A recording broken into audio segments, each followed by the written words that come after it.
Voice, आज की आवाज। इंदौर के बहुचर्चित 14 लाख लूट मामले में पुलिस द्वारा तमाम बिंदुओं पर जांच पड़ताल करने के बाद जेल में बंद दोनों ही आरक्षकों को जांच के बाद बर्खास्त कर दिया गया है। तो वहीं तमाम बिंदुओं पर उनसे जवाब तलब किया जा रहा है, जिसमें उन्होंने स्वयं के पास से रुपए बरामद नहीं होने के चलते बचाव पक्ष में अपनी बात जांच में रखी थी, लेकिन वरिष्ठ अधिकारियों द्वारा मुख्य आरोपी मानते हुए दोनों आरक्षकों को बर्खास्त कर दिया गया है। दरअसल मामला चंदननगर थाना क्षेत्र का है, जहां पर एक बस चालक के माध्यम से बस में रखकर इंदौर के व्यापारी द्वारा अहमदाबाद के व्यापारिक कन्हैया लाल के पास पहुंचने के लिए दिए थे, लेकिन इसी दौरान आरक्षक दीपक यादव और योगेश सिंह नामक दोनों पुलिस आरक्षकों द्वारा बस चालक से 14 लाख के पैकेट हवाला का पैसा बताते हुए अपने पास रख लिया था। और बताया जा रहा है कि इन दोनों आरक्षकों को जफर नामक एक व्यक्ति ने जानकारी दी थी कि बस में रुपए जा रहे हैं, जिसके आधार पर ही दोनों आरक्षक बस के ड्राइवर से रुपए लिए थे। जब रुपए अहमदाबाद नहीं पहुंचे तो इंदौर के व्यापारी ने थाने पर शिकायत की और पूरे मामले का खुलासा हुआ। परत दर परत खुलती गई और दोनों आरक्षकों के साथ ड्राइवर और सूचना देने वाले जफर सईद, जिसके पास रुपए बरामद हुए थे, उन दोनों व्यक्तियों को भी पूरे मामले में आरोपी बनाया गया है।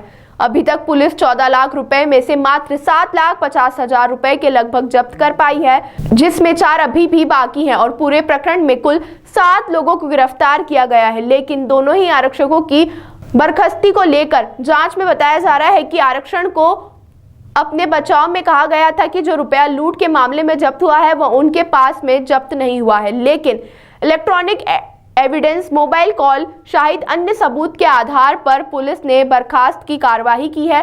तो वहीं अधिकारियों का कहना है कि दोनों ही आरक्षक जहां पर तैनाती थी वहां पर नहीं थे और जब उन्होंने बस से 14 लाख रुपए बरामद किए थे तो उन्होंने वरिष्ठ अधिकारियों को इसकी सूचना नहीं दी थी। और भी कई तथ्य बताए जा रहे हैं।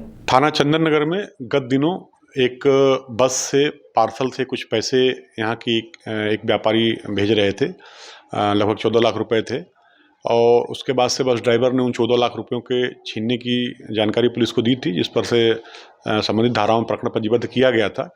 और प्रकरण की विवेचना के दौरान ये उसमें 7 लोग लगभग गिरफ्तार हुए थे। 2 पुलिसकर्मी योगेश और दीपक की भी उसमें भूमिका आई थी, मुख्य भूमिका थी इनकी, और जिसके आधार पर इनको भी गिरफ्तार करके न्यायिक निरोध में जेल में भेजा गया था।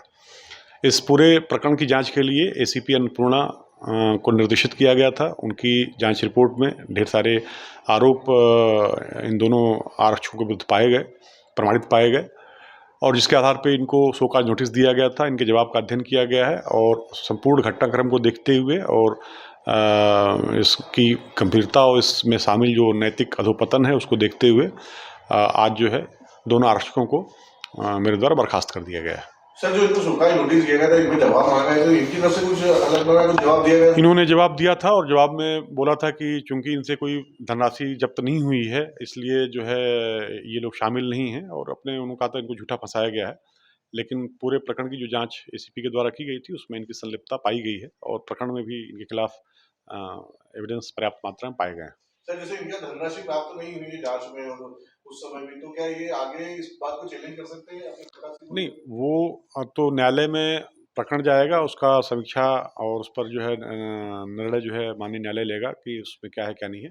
लेकिन इसके अलावा भी और भी कई चीज़ें हैं, मतलब जो आरोप इनमें लगाए गए हैं। इसके अलावा उन्होंने वरिष्ठ अधिकारियों को सूचना नहीं दिया था, इनकी जानकारी मिलने के बावजूद ड्यूटी कहीं थी, कहीं कुछ और कर रहे थे। ऐसी कई चीज़ें हैं, एक लंबा ढेर सारे उसमें आरोप पाए गए इनके ऊपर प्रमाणित, जिसके आधार पर बर्खास्त किया गया है।